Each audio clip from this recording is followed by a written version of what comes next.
Welcome to r/slash Entitled Parents, where a mother demands that their kid becomes a stripper. Our first Reddit post is from AK Chef. Ever since I became pregnant, I've become a magnet for entitled parents. I have no idea what it is. Maybe they can just smell the pregnancy hormones and it brings out that essence of entitlement. I have no idea. This happened to me while I was about 3 months along. I was at a grocery store picking up a few things. I was tired, sick from morning sickness, and desperate to find something to eat that I could keep down. So I didn't have many purchases while standing in line waiting to be checked out. And from behind me enters the entitled mother. She had a child, but he didn't say anything that I remember. I was still waiting to put my purchases on the counter while the other person was checking out. I heard the entitled mother come up behind me and clear her throat. Ahem, excuse me. I turned, and this woman didn't really look like the typical Karen. She actually looked more like those bottle blonde sorority girls with tons of makeup on. She had an adorable little boy in her cart, I'd guess maybe 3 years old, and she was obviously pregnant. I'd guess between 6 to 7 months. Yes, I'm tired and, not gonna lie, was kinda rude when I said it. I'm very tired and wanna get home. Can you just let me in front of you? The woman literally had a cart full of groceries. I can be kind of a pushover, so if she only had a few things, I probably would have let her. I only have a couple of items. I'll be checked out pretty fast.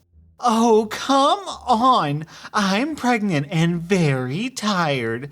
My feet are killing me. And I need to get my son home. Well, I'm pregnant and fighting morning sickness. I just want to get my soup and Tylenol so I can try and eat and sleep. She scoffed and looked at my stomach. You're not pregnant.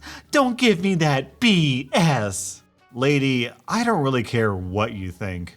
I turned back to face the cashier as she finally finished scanning the groceries of the guy in front of me. I could literally hear her scoffing and muttering under her breath. As I was being checked out, she was still muttering under her breath and tapping her shoes impatiently. Some people are just so rude. I really wish I had turned and snapped at her again, but I was tired and sick. I tried to ignore her. Entitled mother literally began throwing stuff onto the counter the second there was space, still muttering about wanting to go home and how I was such a lying jerk. The cashier was looking at her and rolling her eyes at the entitled mother. As soon as I was checked out, literally took 5 minutes, if that, I got my receipt and looked at the entitled mother. Sorry I took a whole 10 minutes away from you. Have a wonderful day. Oh, F you. No thanks, I'm not into stupid blondes. I was a little happy I made the cashier laugh while I walked away. She yelled something else, but I ignored her. I still regret not having a better comeback than what I said though. Not very exciting, but that was my first run-in with an entitled mother. Sadly, I have more stories. And I would love to finish this pregnancy with no more encounters of entitled parents or entitled people in general. OP, you probably didn't think that what you did was that big of a deal, but trust me, you made that cashier's freaking week. If you think you dealing with entitled parents is annoying, imagine how hard it is for people in the service industry who have to deal with Karens every single day. I guarantee you that the first thing that cashier did on her break was go and tell every other cashier about what you said to that stuck-up entitled parent. Our next Reddit post is from napsforlife. So I collect fountain pens, r/fountain pens if you're interested, or my post history for the pens in question. Some of which are very beautiful, rare, and expensive. A significant amount of my collection is cheap Chinese knockoff pens that I have for inking dozens or even hundreds of inks at once, but I mostly keep them to give away to people who are interested in dipping their toes into the hobby. They're certainly not bad pens, but nothing like my nicer ones and not as extravagant looking. I used to work at an extended day camp over summers and I'm still friends with the people I worked with there. Next to the classroom building is a park with a playground, which is technically a public park, but I've never seen anyone but people related to the school use it. At the end of the day, when parents are picking up their kids, we'd bring the kids to the playground to wait for their parents. Last week, I went to pick up my friend who worked there and hung around with her at the playground because there was this one last little girl, 5 or so years old, I think, whose mom was a bit late. She seemed really sweet and interested in my stuff, so I showed her my pin collection and she asked politely to try one. I was happy to show her how to use one of my cheapy pins, and she was very gentle and patient with it. So I told her that if her mom gave permission, she could pick out a cheapie to keep.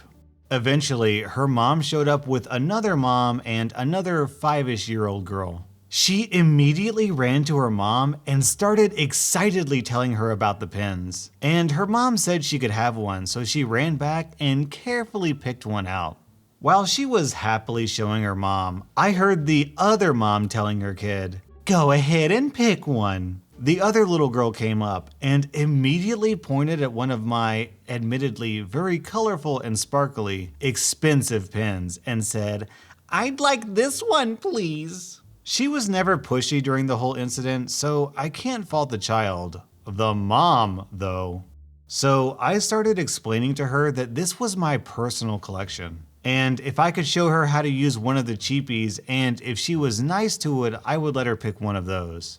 She seemed to understand and just said, "Okay." But her mom interrupted and said, "Excuse me, you let the other little girl pick whatever she wanted. You have to let mine choose." So I start to explain again that this is like a $600 pen, and she's angrily like, "No, that's the one she picked, so you have to give it to her." I'd like to say I had some kind of repartee with her where I showed her how dumb she is, like some of you post, but I was just dumbfounded and could only stare at her in shock for a second. My brain was like, "Pins in danger!" So I just zipped up my case, packed it in my bag, and started walking away to get my friend and go. This lady is getting upset and trying to stop me the whole time I'm walking away. But I didn't say another word to her as we left. I feel bad about her kid, who really wasn't that bad, but no one needs a fountain pen, except me, obviously. Our next Reddit post is from thankgodimanonymous. Backstory: I have one brother and one sister. I'm male. I'm the oldest of the bunch. My brother is about 2 years younger and my sister is just about 1 year younger. At the time of this story, we all have pretty good income. Not tooting my own horn, but I honestly had the best. My sister had the worst. She was consistently borrowing money from either me or my mom. She didn't waste it on things like drugs, but she just didn't have enough income, and she had to pay a hefty amount of rent. So, I knew my sister was looking for ways she could make more money. She was kind of desperate at this point. I was helping her out. She was intelligent enough for a better job. Then, one day, I found her a solid-looking job and asked her if she wanted to go interview for it. She met all the requirements, but then she said no. I was pretty confused because why would you turn down something like that? But she didn't accept it, and then she quit the job she already had. So now I knew something had to be up. I came over to her place and asked her. She tried to deny everything at first, but then she just let loose. She kind of just regretfully told me that she was trying out stripping. I was silent. I wasn't thinking about it, and honestly, the thought that she might have done this had crossed my mind before. I didn't know whether to be mad or sympathetic. I decided to not be mad. She begged me not to tell our mom, so I didn't. I just told her to not do anything stupid. And then I kind of became her partner. I would drive her to places I shouldn't have been. I would make sure she got home all right. And I was the only one who knew what she did. I never really saw what she was doing, I just knew. Soon, our mom found out. I could say it was through my sister, but I honestly forget how she found out. And my mom kind of freaked out. She called my sister all kinds of slutty slurs, calling her a failure, saying she would disown her. My sister was crying. It was bad. And then everything changed when sister told our mom about how much money she made. Although I don't like admitting it, it was more than what I made. Let's just say she made a lot. Like, a lot. My mother was dumbfounded. And then, wouldn't you guess, she became my mom's angel. She ignored all my sister did wrong and focused on the money she made instead. She would brag about her to relatives, saying she worked hard and deserved it. And the worst part, my mom now acted like I was a failure and that I should make as much money as my sister. Makes me remember why I was so eager to move out. Now, let me just say, my sister was incredibly supportive. She offered me a bunch of money. I declined most. I only accepted a bit for driving her and favors, nothing for no reason. So let's get that out of the way. Now, I was mad at my mom. I wouldn't talk to her if I didn't have to. I was disappointed that she felt like that. It made me embarrassed. My mom constantly bugged me. I should make more money. I should get a job like my sister. I should do as well as my sister. It was bad. How do you be proud of that? So yeah, that's what happened. Now, my brother was kind of ignored throughout this. She decided to focus on me, which sucks, but eh. Now, a few months later, my sister quit that job. She found a better job, and she never had any bad accidents or things like drug addictions. Me and my sister remained friends throughout the whole thing. And now, everyone just pretends to forget what happened. No, I don't blame her, not really. She needed money, so she did what she did. Obviously, I don't encourage it, but she didn't spend her money on things like drugs and alcohol, so she kept her head level, a bit. I blame my mom though. She was annoying as heck.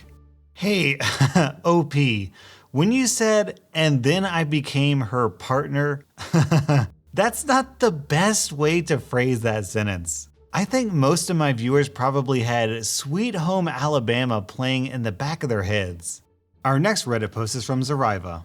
Before I start, I'm from Germany and this story took place there. Please keep that in mind because A, our laws might be slightly different, and B, English isn't my first language, and if I misspell things or my grammar is wonky, that's why.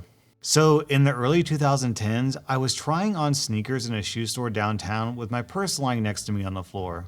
I am both blind and deaf on my right side. Brain surgery gone wrong, but I'm okay considering the circumstances. And so I didn't even really see the teenager who sneaks up, grabs my purse, and starts booking it out the store. If he hadn't started running, I probably wouldn't even have noticed that he'd taken my bag, lol. Without really thinking, I start after him, and since I was wearing new sneakers from the store, a store clerk runs after me. The kid makes it about 200 yards before I catch up with him.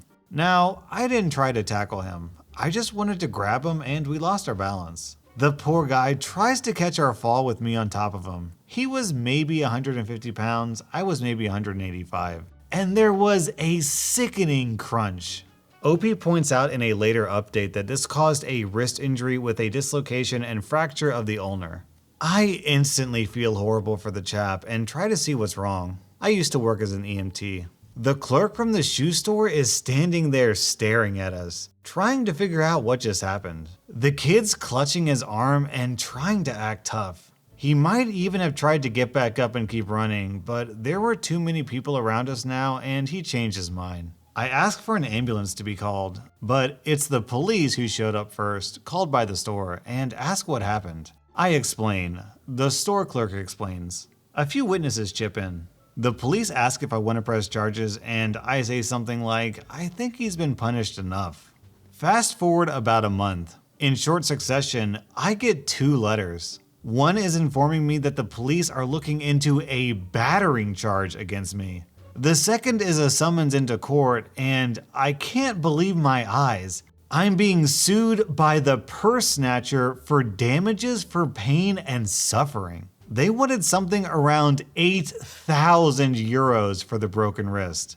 Luckily, I have an awesome lawyer who is also my cousin, and we appear in court at the appointed time. While we wait for the case to be called, the kid sits on a bench, his arm in a brace, looking a bit sheepish. Next to his lawyer, a young guy and henceforth lawyer 1, stands his mother, glaring daggers at me. We get called inside and lawyer 1 starts to elaborate in great detail how I threw myself on top of the kid while he was on the ground and so caused his injury, which in turn took surgery to fix.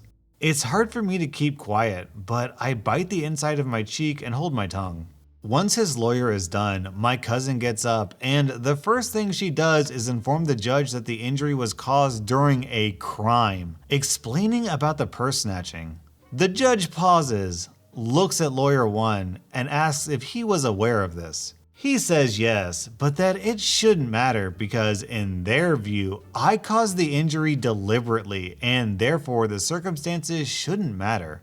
As long as I wasn't defending my health, I had no right to injure a child.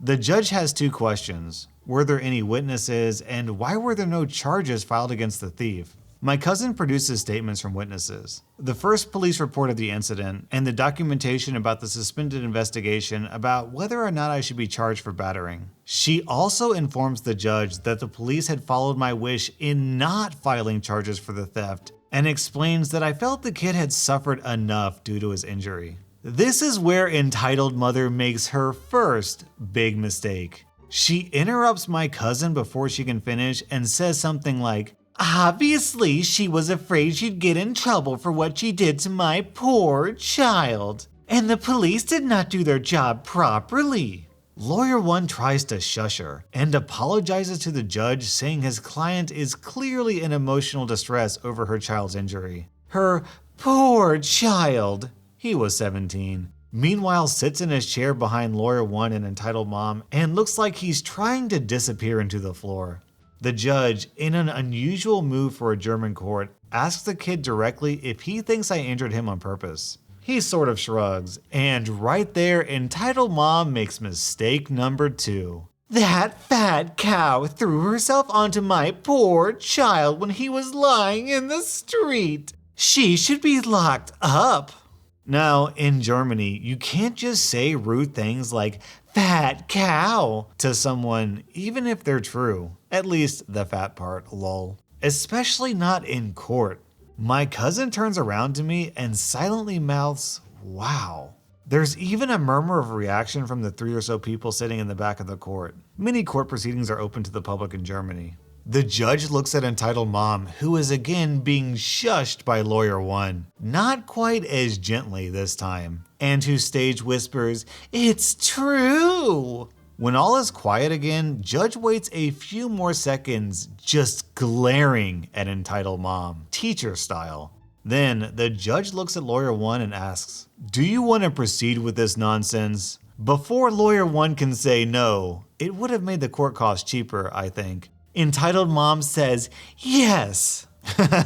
Judge nods, declares the case dismissed, orders all costs, court and both lawyers, to be paid by the claimant, and then turns to me and asks if I want to file charges for libel. My cousin nods enthusiastically, so I say yes. The judge announces she'd speed things up and asks lawyer 1 if he'll be representing entitled mom. He nods. Entitled mom seems to have lost the plot and keeps asking him what's going on. Before lawyer 1 can even explain to her what's about to happen, the judge makes it official and awards me 150 euros in damages and again decides that all costs and lawyer costs should be carried by entitled mom. My favorite thing about this, my lawyer is my cousin, and she wouldn't have charged me more than absolutely necessary. But she's also working in a prestigious law firm with 4 partners, who rake up a combined 6 PhDs, and which is not cheap. I don't remember the exact amount entitled mom ended up getting billed with, but it was a good chunk. This might just be the dumbest entitled parent I've ever read about on this website. Her kid breaks the law and she tries to sue the person who was the victim in the crime and then argues with the judge and commits crimes in the courtroom. Because apparently in Germany, calling people's names is considered libel. That's kind of crazy, but not nearly as crazy as this moronic entitled mother. That was r/Entitled Parents, and as I'm editing this video, I don't know exactly what day I'm gonna publish it, so if I'm under 1 million subs, then please subscribe to my channel. If I'm over 1 million subs, then yes! We made it, boys!